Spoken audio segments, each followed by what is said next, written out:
friends, welcome back to our channel Blinking Star. எல்லாரும் எப்படி இருக்கீங்க? hope எல்லாரும் நல்லா இருப்பீங்கன்னு நாங்களும் ரொம்ப நல்லா இருக்கோம். இந்த வீடியோ பாத்தீங்கன்னா போன வாரம் சாட்டர்டே எடுத்ததுங்க. இன்னைக்கு கொஞ்சம் வெளியில போற வேலை எல்லாம் இருக்கு. அதுவும் இல்லாம நம்ம கொஞ்சம் லேட்டா எந்திரிச்சோன்னு வைங்கலாம், லீவு தானே அப்படின்ட்டு வேலை ரொம்ப ஜாஸ்தியா இழுத்துக்கிட்டே இருக்கிற மாதிரி இருக்கு. கொஞ்சம் கூட ரெஸ்டே கிடைக்க மாட்டேங்குது. இதுவே அலுப்புப்படாம சீக்கிரம் எந்திரிச்சிட்டோன்னு வைங்க, எப்போதும் போல அந்த ஆஃபீஸ் ரொட்டீனுக்கு எந்திரிப்போலாம், அந்த டைம்ல எந்திரிச்சிட்டோம்னா கொஞ்சம் நமக்கு டைம் கிடைக்குது. அந்த நாளே ஃபுல்லா லென்த்தா போற மாதிரி இருக்கிறதுனால நமக்கு கொஞ்சம் ஃப்ரீ டைம் கிடைக்குது. கொஞ்சம் மெதுவா நம்ம வேலையெல்லாம் பார்த்துக்கலாம். ஸோ அதனால இன்னைக்கு கொஞ்சம் எப்போதும் போல சீக்கிரமா எந்திரிச்சு வந்துட்டேன். எந்திரிச்சதும் மொதல் வேலையா நேற்று நைட்டு நான் துணி துவச்சி வச்சிருந்தேன் மிஷின்ல. அதுல பாதி நான் டெரஸ்ல போட்டுட்டேங்க. பெரிய பெரிய துணியெல்லாம், சின்ன சின்ன துணியெல்லாம் ஒரு பக்கெட்ல எடுத்து வச்சிருந்தேன். அதெல்லாம் இங்க பால்கனில காய போட்டுட்டேன். இந்த பால்கனில துணி காய போடுறத பத்தி நிறைய பேர் கமெண்ட்ல கேட்டிருந்தீங்க. இது வந்து நான் பிளிப்கார்ட்ல தான் வாங்கினேன். ஹேங்கிங் கிளாத் ட்ரையர் அப்படின்னு போட்டிங்கனாலே நிறைய வரும். அதுல நீங்க எந்த மாடல் வேணுமோ அந்த மாடல் நீங்க சூஸ் பண்ணிக்கலாம். நான் மொத்தம் 6 ராடு இருக்கிற மாதிரி வாங்கியிருக்கேங்க. அதுலயே 5 இருக்கு, 7 இருக்கு. உங்களுக்கு எது வேணுமோ அது மாதிரி பார்த்து வாங்கிக்கோங்க.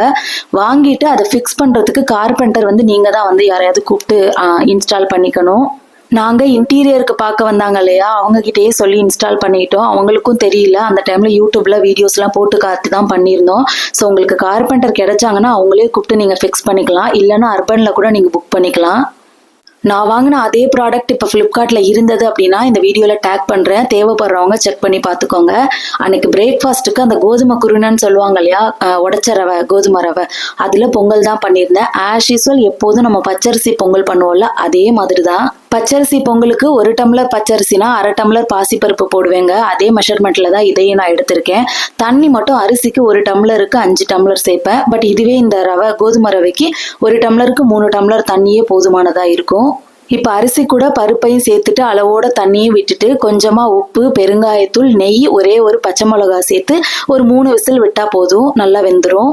இப்போ இந்த பக்கம் மசாலா வடை பண்றதுக்காக நேத்தே நான் கடலப்பருப்பு ஊற வச்சுட்டேன். ஆக்சுவலா 2 மணி நேரம் 3 மணி நேரம் ஊறினாலே போதும். பட் காலையில எந்திரிச்சு ஊற போறதுக்கு டைம் இருக்காது அப்படின்றதுனால நான் வந்து நேற்று நைட்டே ஊற போட்டுட்டேன். மிளகாவும் பருப்பு கூடயே சேர்த்து ஊற போட்டுட்டேன். ஸோ கொஞ்சமா இஞ்சி, பூண்டு, சோம்பு, அப்புறம் உப்பு இதெல்லாம் சேர்த்து கொஞ்சம் கொரப்பா அரைச்சி எடுத்துக்கோங்க. ஒரே ஒரு டேபிள் ஸ்பூன் அரிசி மாவு ஆட் பண்ணியிருக்கேன், வடை நல்லா கிறிஸ்பியா வர்றதுக்காக. அப்புறம் வெங்காயம், கருவேப்பிலை, புதினா, கொத்தமல்லி இதெல்லாம் நறுக்கி போட்டிருக்கேன். ஃபைனலா வடை போட்டு எடுக்கிறதுக்காக சுட வச்சிருப்போம்ல எண்ணெய், அதுல 2 டேபிள் ஸ்பூன் ஊத்தி மிக்ஸ் பண்ணியிருப்பாங்க. இந்த டிப்ஸ் வந்து நான் ஸ்கூல் படிக்கும்போது லீவ் டேஸ்ல ரெகுலரா ஒரு ஷாப்ல வடை வாங்க போவோம். அப்போ எனக்கு அதுக்கான ரீசன் தெரியாதுங்க. இப்பதான் தெரிஞ்சுக்கிட்டேன் நல்லா கிறிஸ்பியா வர்றதுக்காக ஊத்துறாங்க அப்படின்றது. இப்பதான் நான் செகண்ட் டைமா மசால் வடை பண்றேன். ஸோ அந்த டிப்ஸை ஞாபகம் வச்சுட்டு அதையும் நான் ஃபாலோ பண்ணிட்டேன். உளுந்த வடை பண்றது நான் ஈஸியா பண்ணிடுவேங்க. பட் இந்த மசால் வடையில ஷேப்ஸ் கொண்டு வர்றதுதான் கொஞ்சம் கஷ்டம். கடையில எப்படி இருக்கும்னா நடுவுல மொத்தமா இருக்கும், அப்படியே கார்னர்ஸ்ல எல்லாம் கொஞ்சம் தின்னா அப்படியே இறங்கி வந்துகிட்டே இருக்கும். அந்த மாதிரி ஷேப் எனக்கு வரல. ஃபர்ஸ்ட் 2 பேட்ச் கொஞ்சம் அப்படி இப்படிதான் வந்தது. 3rd பேட்ச்ல இருந்து நான் கொஞ்சம் அதை மாத்தி ஷேப் கரெக்டா வர வச்சுட்டேன். எண்ணெயில போட்டு பொரிச்சு எடுக்கிற எதுவா இருந்தாலும் நம்ம ஒரே ஈவன் சைஸ்ல போடணுங்க. இல்லைன்னா கொஞ்சம் முன்ன பின்ன கூடவோ குறைச்சோ வெந்து வந்துடும், அது நல்லா இருக்காது. ஸோ நமக்கு அந்த ஷேப் வருதோ வரலையோ ஒரே அளவா மாவு எடுத்து உருட்டி போட்டணும் அப்படின்றத மட்டும் ஞாபகம் வச்சுக்கோங்க. இந்த பக்கம் பொங்கலும் ரெடி ஆயிருச்சு. சைடிஷ்க்கு நான் தேங்காய் சட்னி தான் பண்ணியிருந்தேன். இந்த பொங்கலுக்கு தேங்காய் சட்னி மட்டும்தான் எங்களுக்கு நல்லா இருக்கும். கடகடன்னு சாப்பிட்டு முடிச்சுட்டு நானும் ரெடி ஆகிட்டு வந்துட்டேங்க. வெளியில போகணும்னு சொல்லியிருந்தேன்ல, அதுக்கு தான். நீங்கள் தம்ப்நெயில் பார்த்துட்டு தான் வந்திருப்பீங்க எங்கே போகிறோம் அப்படின்றது. ஸோ திரும்பவும் நான் சொல்லிடுறேன், டிமார்ட் தான் போகலான்னு பிளான் பண்ணியிருக்கோம். ஸோ அந்த லஞ்ச் டைமுக்கு போகிறதுனால வெளியில் சாப்பிட்டு திரும்ப செலவு பண்ண வேண்டாம் அப்படின்றதுனால வீட்டிலேயே நான் லெமன் ரைஸ் வந்து லஞ்சுக்கு செஞ்சு வச்சுட்டு தான் போனேன். இன்னைக்கு டிமார்ட் போகணும் அப்படின்றதே சடன் பிளான் தாங்க. முதல் நாள் தான் நாங்கள் பிளான் போட்டு வச்சிருந்தோம். ஏன்னா இதுக்கு முன்னாடி ஒரு சில பேர் சொல்லியிருந்தாங்க நம்ம பக்கத்தில் ஒரு டிமார்ட் ஓப்பன் பண்ண போகிறாங்க, கட்டிட்டு இருக்காங்க அப்படின்றது. கட்டிட்டாங்கன்றது எனக்கு தெரியாது. நான் இப்போ ரீசெண்டாக ஊருக்கு போயிட்டு வரும்போது தான் நோட் பண்ணேன், கட்டிட்டு ஆளுங்களாம் வந்துட்டு போயிட்டு இருக்காங்க அப்படின்றது. ஒரு கடை ஓப்பன் பண்றாங்கன்னா கண்டிப்பா ஓப்பனிங் ஆஃபர்லாம் நிறைய கொடுப்பாங்க. ஏன்னா இதுக்கு முன்னாடி ஒரு 4-5 ஷாப்ல நான் அந்த மாதிரி ஆஃபர்ஸ்லாம் நிறைய வாங்கியிருக்கேன். ஸோ இந்த மாதிரி டிமார்ட்ல நிறைய ஆஃபர் போட்டு ஏதாவது 1-2 மாட்டிராதா அப்படின்றதுக்காக தான் இன்னைக்கு கிளம்பி போயிருந்தோம். ஷாப்பிங்னு இல்லைங்க, மெயினாக நீங்கள் டிமார்ட் போகிறீங்க அப்படின்னா இந்த ஒரு சில விஷயத்த ஞாபகம் வச்சுட்டு அதெல்லாம் கரெக்டாக பண்ணிட்டு போயிருங்க. நம்ம பேக் எடுத்துகிட்டு போகிறது ரொம்ப முக்கியம் டிமார்ட் பொறுத்த வரைக்கும். ஏன்னா நம்ம என்ன பிளான் பண்ணிட்டு போகிறோமோ அதை விட அதிகமாக தான் வாங்குவோம். ஸோ ஒரு பேக்குக்கு 2 பேக்காக நீங்கள் எடுத்துகிட்டு போயிருங்க. அதை காசு கொடுத்து திரும்ப வாங்க வேண்டாம். உங்களால் முடிஞ்சது அப்படின்னா வீக் டேஸ்லேயே போயிட்டு வந்துருங்க. வீக்கெண்டில் போகிறத அவாய்ட் பண்ணிக்கோங்க, ரொம்ப க்ரௌடாக இருப்பாங்க. ஸோ எங்களுக்கு வீக் டேஸில் போகிறதுக்கான வாய்ப்பு அமையாது, அதனால வீக்கெண்டில் போகிறோம்.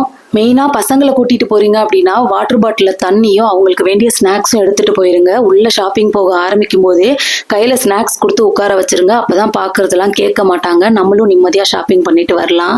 அதே மாதிரி நம்மளும் வயிறை நல்லா ஃபில் பண்ணிட்டு போயிட்டோம் அப்படின்னா அங்கே பார்க்குற ஸ்நாக்ஸ் ஐட்டம்ஸ்லாம் சாப்பிடணும் அப்படின்ற கிரேவிங்ஸ் வராது. நீங்கள் வயிற்ற காய போட்டுட்டு போனீங்க அப்படின்னா பார்க்குறதெல்லாம் சாப்பிடணும்னு தோணும். எல்லாத்தையும் நம்ம எடுத்து போட்டுட்டு வருவோம். அதெல்லாம் கொஞ்சம் எக்ஸ்ட்ரா ஷாப்பிங் ஆகிடும். ஃபர்ஸ்ட் நீங்கள் வீட்டிலேருந்து போகும்போதே என்ன வாங்கணும் அப்படின்றத ஒரு சின்ன பேப்பரில் நோட் பண்ணிட்டு போயிருங்க. கடைக்குள்ளே போன உடனே என்னெல்லாம் தேவையோ அதை ஃபஸ்ட்டு எடுத்துருங்க. ஸோ அதை பார்த்துட்டு என்ன பட்ஜெட் வரும்ன்றது உங்களுக்கே தெரிஞ்சிடும். அதுக்கப்புறம் எக்ஸஸாக என்ன தேவையோ அதை நீங்கள் வாங்கிக்கலாம். ஸோ இதனால நமக்கு ஷாப்பிங் அமௌண்ட்டு அதிகமாகாமல் இருக்கும். அப்புறம் ஃபைனலாக ஒன்று இந்த மாதிரி பெரிய பெரிய கடைக்கெல்லாம் ஷாப்பிங் போகிறோம் அப்படின்னா பார்க்குறதெல்லாம் எடுத்து போட்டு ட்ராலியை நிரப்பிடுவோம். ஆனால் பில் போகிறதுக்காக க்யூவில் நிற்கிற மாதிரி இருக்கும். ரொம்ப நேரம் அங்கே தான் ரொம்ப டைம் எடுக்கும். அதுலேயும் டிமார்ட்டில் பார்த்தீங்கன்னா கேஷ் கவுண்டர் தனியாக க்யூ நிற்பாங்க, ஆன்லைன் பேமெண்ட்டுக்கு தனியாக க்யூவில் நிற்பாங்க.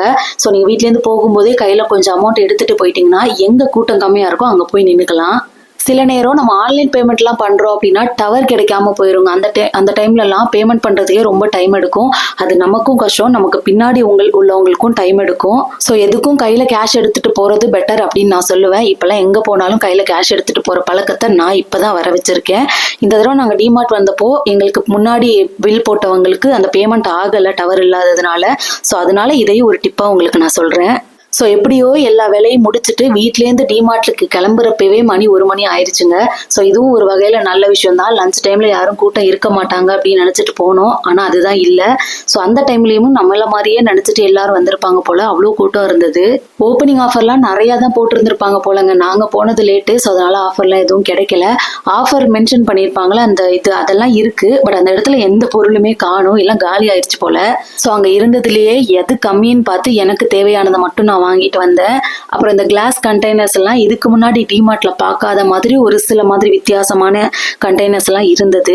நான் இந்த வீடியோலயே ஜஸ்ட் விண்டோ ஷாப்பிங் மாதிரி உங்களுக்கு எல்லாத்தையும் காமிச்சிட்டேன். நம்ம வீட்டுல கிளாஸ் கண்டெய்னர் நிறையவே இருக்கு. இப்போ ரீசெண்டா புது வீட்டுக்கு வந்து தான் வாங்கினோம்.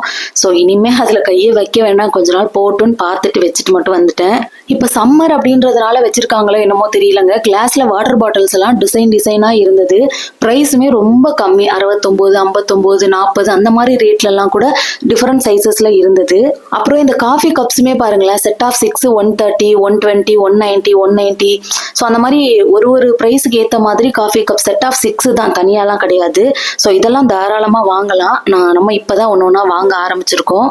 இந்த டிமார்ட் வந்து கேளம்பாக்கம் டிமார்ட் அப்படின்ட்டு கூகுளில் நீங்கள் சர்ச் பண்ணிங்கனாலே வருங்க. ஸோ உங்கள் வீட்டுக்கு பக்கத்தில் இருந்ததுன்னா நீங்கள் போயிட்டு வரலாம் ஒரு தடவை. பெரிய கடையெல்லாம் கிடையாது, சின்ன கடை, ஒரே ஒரு ஃப்ளோர் தான் இருக்குது. பட் அதுலேயே எல்லாமே இருக்குது. என்ன தேவையோ அது எல்லாமே ஒரே ஃப்ளோரில் நீங்கள் வந்து வாங்கிக்கலாம். நான் ஆரம்பத்தில் டிமார்ட் போகும்போதெல்லாம் ஒரு இடம் விடாமல், ஒரு பொருள் விடாமல் சுற்றி பார்த்துட்டு வருவேங்க. எதை பார்த்தாலும் எனக்கு வாங்கிடணும்னு தோணும். பட் இப்போல்லாம் அடிக்கடி டிமார்ட் போகிறோமா, ஸோ அந்த டிமார்ட்ல என்ன இருக்கோ அதே தான் இந்த டிமார்ட்லேயும் இருக்கும். அப்படின்றதுனால பார்க்கறதையே பார்த்து எனக்கு அது மேலே உள்ள இன்ட்ரெஸ்டே போயிருச்சு. நான் எல்லாத்துக்கும் சொல்லலைங்க, கிச்சனுக்கு யூஸ் பண்ணுற கண்டெய்னர்ஸ் தவிர மற்ற எந்த ஆர்கனைசர் பார்த்தாலும் எனக்கு அந்த மாதிரி ஆர்வமே வரமாட்டேங்குது. ஸோ அதுக்காக பில் அமௌண்ட் எல்லாம் கம்மியாக வாங்கியிருக்கீங்களா அப்படின்னு கேட்டால் அதுதான் இல்லை. இப்போவும் நாங்கள் 4000க்கு மேலே தான் ஷாப்பிங் பண்ணியிருக்கோம். வீட்டுக்கு வேண்டிய கிராசரிஸ் தாங்க நாங்கள் அதிகமாக வாங்கியிருக்கோம். ஸோ ஃபைனலாக வேண்டியதெல்லாம் வாங்கிட்டு ஒரு 4-4:30 போல் வீட்டுக்கு வந்தாச்சு. லஞ்ச் எல்லாம் சாப்பிட்டுட்டு ஈவினிங் போல தான் நான் உங்களுக்கு என்னெல்லாம் வாங்கினேன் அப்படின்றத காமிச்சிருக்கேன். சின்னதா 99 ருபீஸ்க்கு ஜோயோ பிளாஸ்டிக்ல ஒரு பக்கெட் ஒன்று வாங்கியிருந்தேன். ஹேண்ட் கச்சிஃப், ஷாக்ஸ், அப்புறம் கிச்சன் கிளாத் இதெல்லாம் துவைக்கிறதுக்கு யூஸ் ஆகுமேன்னு சொல்லிட்டு. அடுத்ததா இந்த கிளாஸ் வாட்டர் பாட்டில் ஒன்று வாங்கியிருந்தாங்க 89 ருபீஸ்க்கு. இப்போ சம்மர்ல ஜூஸ் எல்லாம் போட்டு ஃப்ரிட்ஜில் ஸ்டோர் பண்ணி வச்சுக்கலாம், அப்பப்போ குடிச்சுக்கலாம் அப்படின்ட்டு. அப்புறம் இந்த காஃபி மக்கு ஒன்று வாங்கினேன். இது காஃபி குடிக்கிறதுக்கு இல்லை, அப்பப்போ இந்த கஞ்சி மிக்ஸ்லாம் போடும்போது பாப்பாவுக்கு கொஞ்சம் வித்தியாசமான கப்லலாம் கொடுத்தா குடிப்பா, அதனால வாங்கியிருக்கேன். ஈச் ஒன் 69 ருபீஸ்னு சொல்லிட்டு இந்த 2 கப்பு வாங்கியிருந்தேன். இதுக்கு உள்ள பாத்தீங்கன்னா செராமிக் இருக்கும், வெளியில பாத்தீங்கன்னா மெலமைன் மெட்டீரியல் தான் இருக்கும். ஸோ அந்த அளவுக்கு வெயிட்லெஸ்ஸா இருக்காது, நமக்கு யூஸ் பண்றதுக்கு நல்லா இருக்கும். அப்புறம் 155 ருபீஸ்க்கு இந்த ஒரு லஞ்ச் பாக்ஸ் வாங்கியிருந்தேன். லஞ்ச் பாக்ஸ்ன்னு சொல்ல முடியாது, நல்லா ஏர்டைட்டாக இருக்குது. உள்ள லிட்டில் கேஸ்கட் கொடுத்துருக்கிறதுனால நல்லாவே ஏர்டைட்டாக இருக்குது. லெஃப்ட் ஓவர் எல்லாம் ஸ்டோர் பண்ணிக்கலாம். அப்புறம் சூடாக ஏதாவது வச்சா அந்த ஆவி வெளியில் போகிறதுக்காக ஒரு சின்ன ஹோல்ஸும் கொடுத்துருக்காங்க. ஸோ குவாலிட்டி நல்லா இருக்குது. 155 ருபீஸ்க்கு ஒர்த்துன்னு சொல்லுவேன். நல்லா ஏர்டைட்டாக இருக்குது. அவ்வளோதாங்க கிச்சனுக்கு வேண்டியதுன்னு பார்த்தீங்கன்னா இப்போ நான் காமிச்சது மட்டும்தான். ஸோ அது மட்டும் தான் வாங்கியிருக்கேன். மற்ற எல்லாமே வீட்டுக்கு தேவையான கிராசரிஸ் தான். நாங்கள் வந்து பல்காக கொஞ்சம் அந்த முந்திரி, மக்கானா, அரிசி அரிசி, உளுந்து, ஆயில் இதெல்லாம் வாங்கி இருக்கிறதுனால கொஞ்சம் காஸ்ட்லியாக தான் இருக்கும். அதுவே பட்ஜெட் அதிகமாக வந்திருக்கும். இதெல்லாம் டிமார்ட் போய் தான் வாங்கணும் அப்படின்ற கம்பல்ஷன் கிடையாதுங்க. பக்கத்தில் இருக்க சூப்பர் மார்க்கெட்டில் தான் நாங்கள் வாங்குவோம். ஆல்ரெடி சொன்ன ரீசன் தான், ஒரு கடை ஓப்பன் பண்ணியிருக்காங்க, ஏதாவது ஒன்று ஆஃபரில் மாட்டிரும் அப்படின்றதுக்காக தான் போயிட்டோம் அப்படியே இதை வாங்கிட்டு வந்துடலான்ட்டு வாங்கிட்டு வந்தாச்சு. இப்போ கண்டிப்பாக ஒரு 2 மாதத்துக்கு டிமார்ட் பக்கம் தலை வச்சு கூட படுக்க மாட்டேன். அங்கே போகணுன்ற எண்ணமும் எனக்கு வராது. இப்போ நான் வாங்கியிருக்க கிராசரிஸ் கண்டிப்பாக 1.5 மாதம் வரைக்கும் எனக்கு வந்துடும். ஸோ அவ்வளோதான், இந்த வீடியோட எண்டுக்கு வந்தாச்சு. நான் டிமார்ட் ஷாப்பிங் பண்ணது மட்டும் இல்லாமல் உங்களுக்கும் அதை விண்டோ ஷாப்பிங் மாதிரி கொடுத்தது எனக்கு கொஞ்சம் ஹாப்பியாக இருக்குங்க. ஸோ ஹோப் இந்த வீடியோ உங்களுக்கு பிடிச்சிருந்தா லைக் பண்ணிட்டு நம்ம சேனலையும் சப்ஸ்கிரைப் பண்ணிக்கோங்க. இனிமே நம்ம சேர்ந்தே லாங் டர்மாக ட்ராவல் பண்ணலாம். தேங்க்யூ ஃப்ரெண்ட்ஸ், பாய்.